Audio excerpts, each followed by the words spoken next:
चला, स्वागत आहे मित्रांनो तुमच्या सर्वांचं सुपर कोचिंग टेक्स्टबुकच्या आपल्या या यूट्यूब प्लॅटफॉर्मवर.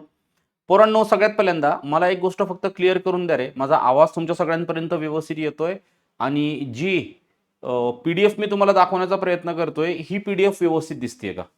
दोन गोष्टी फक्त पोरांनो एकदा कन्फर्म करून घ्या, म्हणजे आपण आपल्या सेशनला सुरुवात करू शकतो. बरोबर आहे. ॲक्च्युली दोन वेगवेगळे लेक्चर्स मी तुमचे घेणार आहे. आत्ताचं हे जे लेक्चर आपण घेतोय की बाबा आता हा जो काही वेळ वाढलाय, 21 डिसेंबरला आपली परीक्षा होती. 21 डिसेंबरवरनं आता आपली परीक्षा 4 जानेवारीला शिफ्ट झालेली आहे आणि 4 जानेवारीची जी गट क ची परीक्षा होती ती 11 जानेवारीला शिफ्ट झाली आहे. म्हणजे सलग 2 वीकमध्ये तुमच्या परीक्षा आहेत. बरोबर आहे. सो आता इथून पुढे म्हणजे आजपासूनचा जरी आपण 4 जानेवारी पर्यंतचा वेळ विचारात घेतला तर एक साधारणतः 25 दिवस आपल्या हातामध्ये शिल्लक आहेत. बरोबर इथपर्यंत. मग ह्या 25 दिवसांमध्ये एकंदरीत पोरांनी काय प्लॅन ठेवायला पाहिजे असं मला वाटतं. बघा, हा जो प्लॅन आपण ठेवणार आहोत हा प्लॅन आपल्याला आपला स्कोअर वाढवण्यासाठी मदत करणार आहे. बरोबर आहे. सो मी आत्ताचं जे हे लेक्चर घेतोय हे 25 दिवसांचं नियोजन मास्टर प्लॅन तुमचा काय असायला पाहिजे आणि एक आणखीन एक सेशन घेईल मी नंतर, तर त्याच्यामध्ये मी तुम्हाला सांगणार आहे की 65+ स्कोअर कसा ठेवायला पाहिजे. बरोबर आहे. सो दोन्ही सेशन आपण कव्हर करणार आहोत. सो सुरुवात करून घेऊ सगळ्यात पहिल्यांदा आजचा 25 दिवसांचा मास्टर प्लॅन तुमचा काय असायला पाहिजे. बरोबर पर्यंत गोष्टी लक्षात घ्या, काय सांगण्याचा प्रयत्न करतोय. या बॅचेस बद्दल तुम्हाला सगळं माहिती आहे, सो मी नंतर बॅचेस बद्दल बोलेल. आता एकदम टू द पॉइंट आपल्या विषयाला सुरुवात करू. बरोबर आहे. बघा, जाणीवपूर्वक मी हा सिलेबस तुम्हाला या ठिकाणी याकरता दाखवतो आहे कारण या सगळ्या सिलेबसचा तुम्ही अभ्यास करत असणार आहे. बरोबर आहे. हा सिलेबस तुमचा डोळ्यासमोर असेल आणि या सिलेबसच्या दृष्टिकोनातून एक एक एक एक एक एक टॉपिक तुम्ही कव्हर करत करत आता शेवटपर्यंत आलेला असणार आहे. आता तुमची रिव्हिजनची फेज चालू आहे किंवा टेस्ट सिरीज सॉल्व्हिंगची फेज चालू आहे. बरोबर इथपर्यंत ठीक आहे. बघा, दिवसभराचं तुमचं नियोजन कसं असायला पाहिजे असं मला वाटतं, तर ते नियोजन सगळ्यात पहिल्यांदा तुम्हाला या ठिकाणी दाखवण्याचा प्रयत्न करतो की बुवा एकंदरीत तुमचं दिवसभराचं नियोजन काय असायला पाहिजे ह्या 25 दिवसांमध्ये. कारण एक गोष्ट लक्षात ठेवा पोरांनो, पूर्वपरीक्षेमध्ये आपला स्कोअर तेव्हाच येणार आहे ज्यावेळेस आपण जास्तीत जास्त प्रश्नांचा सराव करणार आहोत. कारण जेवढा जास्तीत जास्त तुम्ही प्रश्नांचा सराव कराल तेवढं तुम्हाला क्लिअर होत जातं की बाबा कोणता टॉपिक आपला व्यवस्थित झालाय किंवा कोणता टॉपिक आपला अजूनही पेंडिंग आहे. पॉईंट लक्षात आला. सो जेवढं शक्य असेल तेवढा जास्तीत जास्त प्रश्नांचा सराव करा. बरोबर आहे. ह्या शेवटच्या 25 दिवसांमध्ये तुमचं दिवसभराचं प्लॅनिंग कसं असलं पाहिजे, तुमचा डेचा प्लॅन कसा असला पाहिजे. एकदम सिंपल सांगतो, ऐकून घ्या. सगळ्यात पहिल्यांदा तुम्हाला डेली बेसिसवर एक पेपर सॉल्व्ह करणं गरजेचं आहे. बरोबर आहे. एक टेस्ट पेपर तुम्हाला सॉल्व्ह करणं गरजेचं आहे. बरोबर आहे. हा टेस्ट पेपर सॉल्व्ह करताना तुम्ही वेळ लावून सॉल्व्ह करत असाल यात तर काही डाऊट नाहीये. कारण मेनली कंबाईनच्या पूर्वपरीक्षेमध्ये विद्यार्थ्यांना जर सगळ्यात जास्त अडचण कोणती येत असेल तर ती अडचण ही येते, जो दिलेला वेळ आहे तो वेळ पुरत नाही. कारण 60 मिनिटं आहेत आणि 100 प्रश्न सोडवायचे आहेत. बरोबर आहे. सो वेळ 1 तास हा वेळ लावून तुम्ही पेपर सोडवत असाल यात कुठलीही शंका नाही असं मी म्हणतोय. बरोबर आहे.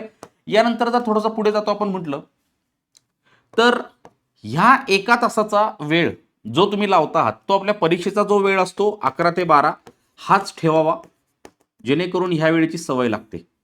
दुसरा महत्वाचा मुद्दा, पेपर सॉल्व्ह केल्यानंतर साधारणतः 12 वाजेपासून 1 वाजेपर्यंत, बरोबर आहे, हा 1 तासाचा वेळ तुमचा अनालिसिससाठी असावा. बरोबर आहे. अनालिसिस कशाचं करायचंय, तुम्ही जो कोणता पेपर सॉल्व्ह करत आहात या ठिकाणी, बरोबर आहे, या पेपरचं अनालिसिस या ठिकाणी करा.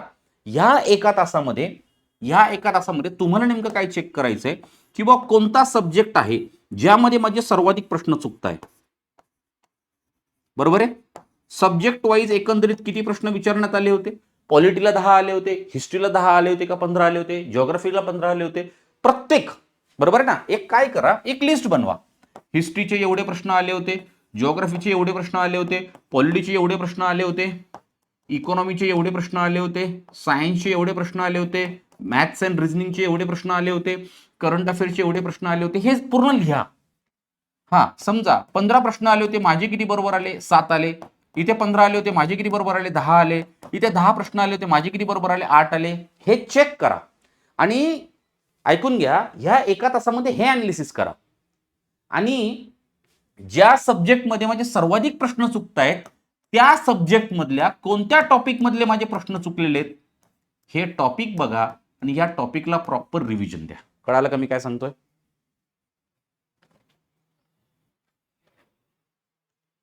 कळालं? कळालं नसेल परत एकदा सांगतो. बरोबर? ऐकून घ्या. तुम्हाला काय करायचंय, 1 तास पेपर सोडवल्यानंतर 1 तास अनालिसिस मध्ये कोणत्या सब्जेक्ट मधले सर्वाधिक प्रश्न माझे चुकतायत ते सब्जेक्ट बघायचे आणि सब्जेक्ट मधल्या कोणत्या टॉपिक मध्ये माझे सर्वाधिक प्रश्न चुकतायत ते टॉपिक बघायचे. बरोबर आहे? हा, हे तुम्ही करायचं. हे करायचं. हे झालं. रिव्हिजन देत असताना आता तुम्ही म्हणाल की सर मी रेफरन्स बुक ओपन करतो, रेफरन्स बुकच्या माध्यमातून खटखट खटखट खटखट रिव्हिजन देऊन टाकतो.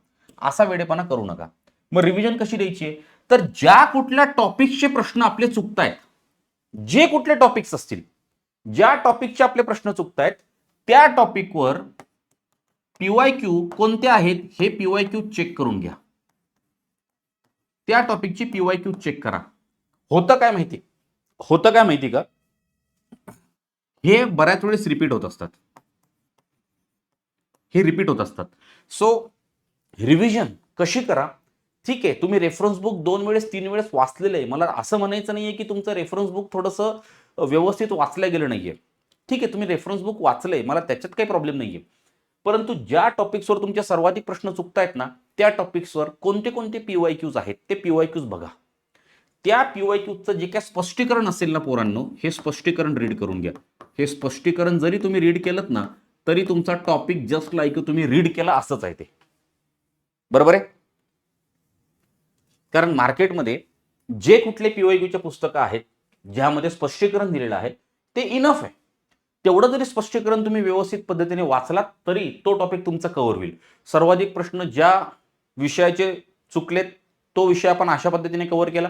मग त्याच्यानंतर दुसऱ्या नंबरला कोणता सब्जेक्ट याच्यामध्ये माझे सर्वाधिक प्रश्न चुकलेत तो एखादा सब्जेक्ट तुम्हाला सापडेल, मग तो घ्या तिथे, त्याची पीवायक्यूज वाचून घ्या. ह्या पद्धतीने तुमचं दिवसाचं शेड्यूल असायला पाहिजे असं मला वाटतं. राईट? म्हणजे किमान डेली एक पेपर जरी सोडवला तरी तुमच्याकडे 25 दिवस शिल्लक आहेत. 25 दिवसांमध्ये तुम्ही 25 पेपर सोडवणार आहात. 25 जर पेपर तुम्ही सोडवले तर पोरांनो असेच तुमच्या हाताखालून 2,500 प्रश्न जात आहेत. अंदाज लावा, 2,500 प्रश्न सोडवतायत तुम्ही 25 दिवसांमध्ये. बरोबर आहे? सो ह्या पद्धतीने जर तुम्ही पुढे गेलात तर तुम्हाला बऱ्यापैकी फरक जाणवेल परीक्षेदरम्यान. आलं लक्षात? बऱ्यापैकी तुम्हाला फरक जाणवेल बरं परीक्षेदरम्यान. हा एक मुद्दा क्लिअर झाला. याच्यानंतर समजा एक पेपर सोडवला, पेपरमध्ये सब्जेक्ट वाईज तुम्ही पीवायक्यूज बघून घेतले, सगळ्या गोष्टी क्लिअर झाल्या.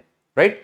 त्याच्यानंतर काय करा, वैयक्तिक तुम्हाला असं वाटत असेल की सर माझा हा सब्जेक्ट अजून पाहिजे तेवढा स्ट्रॉंग झालेला नाहीये किंवा माझा तो सब्जेक्ट आहे जो पाहिजे तेवढा स्ट्रॉंग झालेला नाहीये, मग तो कोणताही असू शकतो. काही विद्यार्थ्यांसाठी सायन्स असेल, काही विद्यार्थ्यांसाठी इकॉनॉमिक्स असेल, काही विद्यार्थ्यांसाठी हिस्ट्री असेल, काहींसाठी जिओग्राफी असेल, काहींसाठी पॉलिटी असेल, कोणताही असू शकतो. असं मी म्हणत नाही की सगळ्यांसाठी एकच आहे.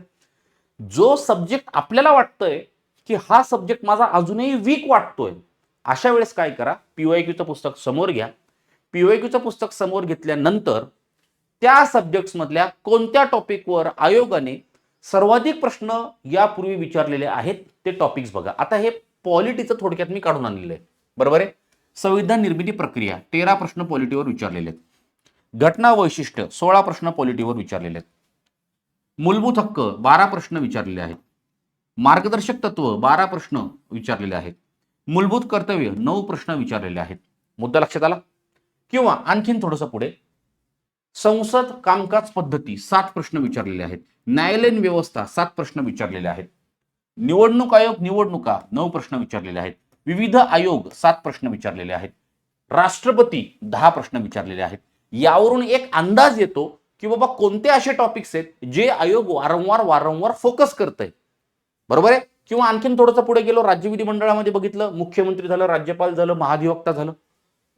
पंचायत राजमध्ये गेलो, ग्रामपंचायत, ग्रामसभा, सरपंच, ग्रामसेवक 22 प्रश्न विचारलेले आहेत. आपण काय करतो, आपण 73वी आणि 74वी घटनादुरुस्ती फोकस करतो. अरे 6च प्रश्न विचारलेले आहेत, परंतु त्यापेक्षा जास्त प्रश्न बाकी टॉपिक्सवर आहेत.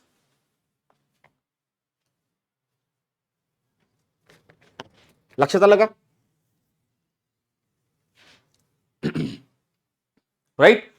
मग तुम्ही काय करा, ज्या सब्जेक्टवर तुम्हाला अजूनही थोडी बहुत शंका आहे, थोडीफार शंका आहे, सो त्या सब्जेक्टला बाहेर काढा. त्या सब्जेक्ट मधले जे टॉपिक सर्वाधिक वेळा आयोगाने फोकस केलेले आहेत त्या टॉपिकवरचे पीवायक्यूज वाचा. पीवायक्यूज वाचल्यानंतर त्याच पीवायक्यूजच्या खालचं लगेच स्पष्टीकरण वाचून घ्या. ह्या स्पष्टीकरणाच्या माध्यमातून तुमची रिव्हिजन होऊन जाईल. बरोबर आहे? म्हणजे तुमचा शेवटच्या 25 दिवसांचा जो प्लॅन पाहिजे, राईट, शेवटच्या 25 दिवसांचा प्लॅन, तो शेवटच्या 25 दिवसांचा प्लॅन तुमचा असा पाहिजे. असं क्लिअर आहे? 25 क्वेश्चन पेपरच्या माध्यमातून 2500 क्वेश्चन पण तुम्ही फोकस करतायत. या क्वेश्चनच्या माध्यमातून जे टॉपिक्स तुमचे सर्वाधिक चुकतायत किंवा ज्या टॉपिक्सवरचे प्रश्न चुकतायत ते टॉपिक्स तुम्ही पीवायक्यूच्या माध्यमातून स्पष्टीकरण रीड करून रिवाइज करतायत.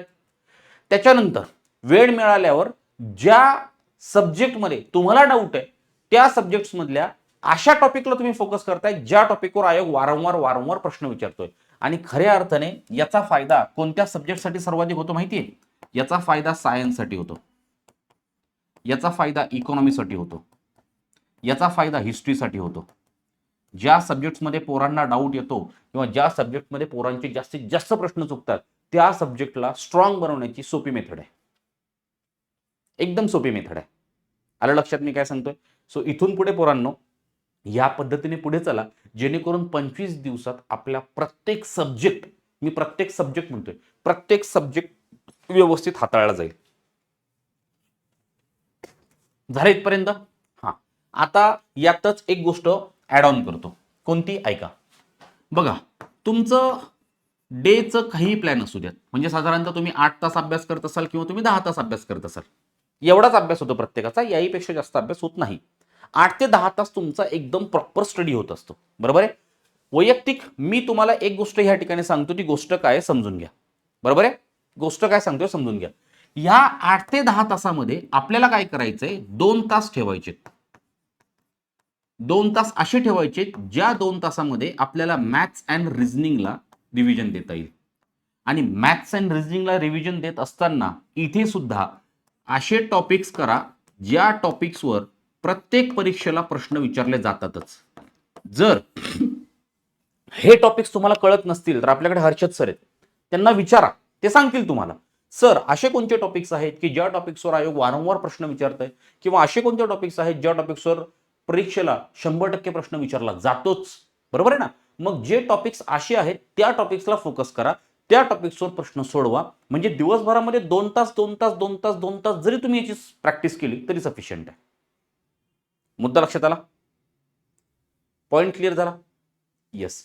याबरोबरच करंट अफेअर्सचं पण तुम्हाला मॅनेजमेंट ठेवायचंय. करंट अफेअर्सचं कसं मॅनेजमेंट ठेवायचंय?